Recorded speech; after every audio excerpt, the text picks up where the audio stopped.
fresh out of a breakup and feeling numb. Part 2. Update 9.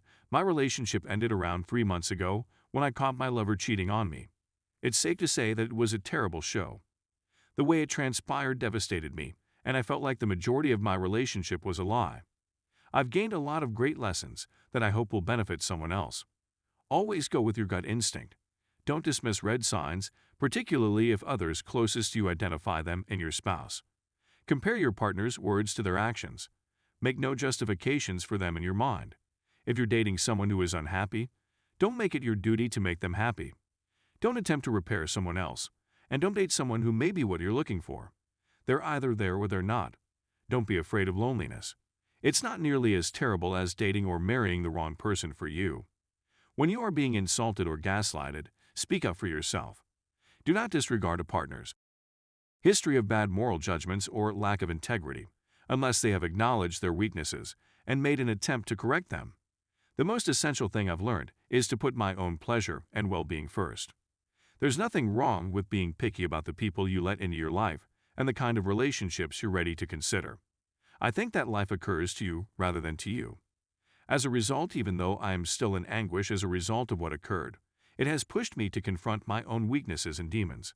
Aside from that, since I've been devoting a lot of time to self-development over the past several months, I've had to fully break relations with my unfaithful ex.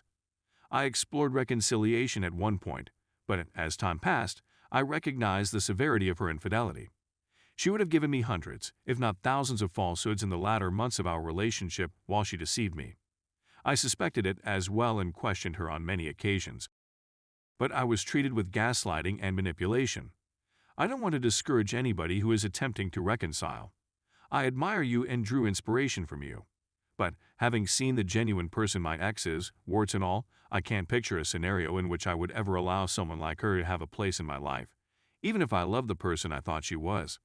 I've been looking for a way to experience relief after closing the chapter for a long time. It's not easy, but it feels right. I wish to cultivate a more intimate connection with myself until I am really happy and full of self-love. Maybe then I'll think about starting a new relationship. I hope you found this information useful. If you're going through anything similar, please accept my best wishes. Update 10. I'm embarrassed to have to publish this since I've been in such a good mood since breaking up with my ex. However, I awoke this morning to a text from my ex that reopened some of my wounds. For reference, we had been dating for 2 years and were set to marry. I discovered in a horrifying manner that she had cheated on me with her neighbor, whom she said was merely a friend and in whom she had no interest. I caught her after she refused to confess. In reality, she told me hundreds of falsehoods about her friendship that blossomed into an affair this year. I indicated that she and I kept in touch after D-Day. I was torn between entirely separating and reconciling. She added that a man she was acquainted with in college, let's call him Bob, has begun messaging her in the past 2 months and that he's interested in her, but she isn't. I didn't think anything of it since I knew we were no longer together, and I trusted her when she claimed she wasn't interested in him or dating anybody. She just wanted me back and couldn't see herself with anybody else. When I closed the doors for reconciliation a week ago, I had addressed her earlier that day about moving on, and she told me that she had no desire in doing so and prefers to stay alone. I told her that was okay, and that I hoped she met someone nice and was happy in the future. We separated in a satisfactory manner, and that was the end of it. She contacts me today and expresses her sadness, loneliness, and distress. She misses me so badly that she went to a theme park with Bob and 4 of his other pals this weekend since he invited her, and she simply missed me a lot. This irritated and pained me greatly. Please correct me if I'm wrong or illogical in my thinking, but isn't this precisely what she did throughout our relationship? Why bring up this person and tell me you have no interest in him just to accept an invitation days later?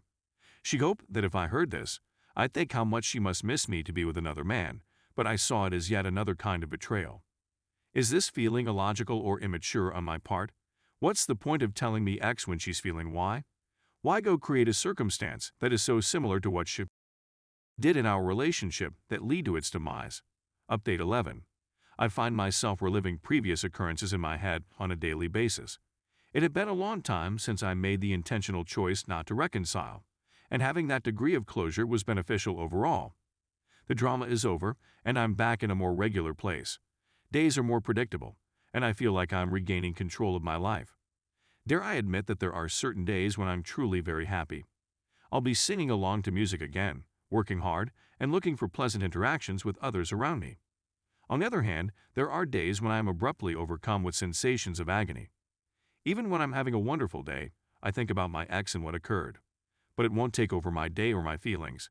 It's on terrible days that I struggle the most with events that have occurred. In my instance, my ex not only cheated on me, but she also lied to me for months and gaslighted me. I believed she was cheating, and when I confronted her, I was faced with gaslighting.